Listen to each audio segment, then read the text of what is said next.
Retrouvez Clubhouse avec parionsweb.fr. FDJ.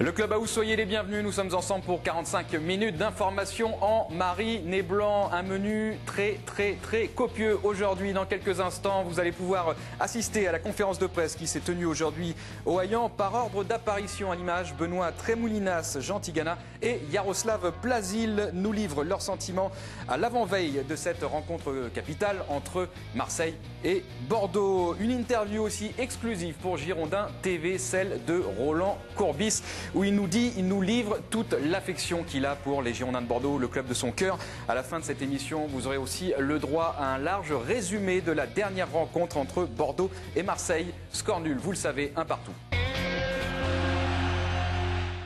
Allez, sans plus attendre, nous allons en salle de conférence de presse pour rejoindre Benoît Trémoulinas, Jean Tigana et Yaroslav Plazil. C'est parti. On a eu ce tour de Coupe de France qui était une mise en jambe. On l'a bien fait. Et donc voilà, ce week-end, on rentre dans le vif du sujet avec un gros choc du championnat. Voilà, je pense qu'on va savoir où on va se situer en ce début d'année après le match de Marseille. Avant ce match, il y a des certitudes déjà dans le groupe, dans l'équipe, par rapport à ce duel qui vous attend face à Marseille? Certitude, on a confiance en nous. Voilà, on a été sérieux lors de notre premier match en Coupe de France. Et voilà, on a fait un très bon stage à Rabat. On a fait une très bonne semaine d'entraînement. On a tout mis de notre côté pour faire un très bon match à Marseille. Après, on verra de quoi on est capable, tous ensemble. Vous n'avez pas gagné, je crois, contre Marseille depuis 3 ans, il me semble. Ça joue un petit peu psychologiquement? Non, c'est vraiment tout autre chose? Non, c'est vraiment autre chose. On n'y a même pas pensé. Non, on n'est pas dans cette optique-là à penser. Non, pas du tout.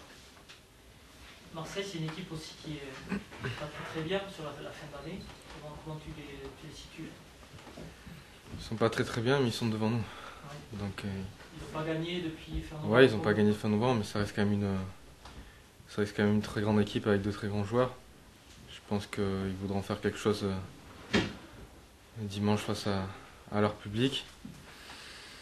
Et puis surtout faire oublier ce tour de Coupe de France. Donc on s'attend vraiment à un match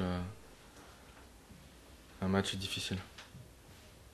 Vous aviez hâte que 2010 se termine? Ouais. Pour changer d'année, passer carrément sur autre chose? Personnellement, j'avais vraiment hâte que ça se termine. Que ce soit au niveau collectif et individuel. Et comme j'ai dit, voilà, on a fait un très bon stage à Rabat, ça nous a permis de nous ressourcer. On avait de très bonnes installations, on avait le beau temps, donc tout était parfait pour faire un bon stage. Et voilà, ça a permis de bien travailler. Et on a pu le voir lors de ce match en Coupe de France, même si on a eu 10 premières minutes difficiles. Et ensuite, on a su être sérieux. Et voilà, donc on y va pour faire un résultat à Marseille, on n'y va pas pour défendre ou quoi que ce soit. On a besoin de points et on ne va pas s'en cacher.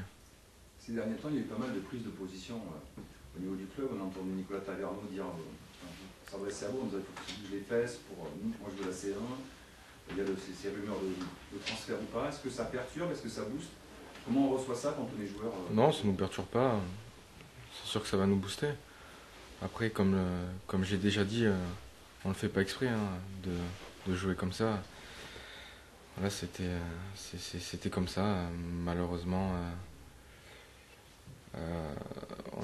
on a perdu beaucoup de points. On a raté quelques matchs chocs durant cette première partie de saison. Comme je lui dis, on ne le fait pas exprès. Donc voilà, 2011 vient de commencer et j'espère que ce serait une belle année pour les Girondins. Est-ce qu'un bon résultat à Marseille, par exemple une victoire, ça peut servir de déclic pour vraiment tourner la page de cette année 2020? Bien sûr. Bien sûr que ça peut être un déclic ça peut être aussi quelque chose de très bien pour nous, que ce soit psychologiquement, individuel et collectivement. Ça peut être quelque chose de très bien pour nous. Ouais.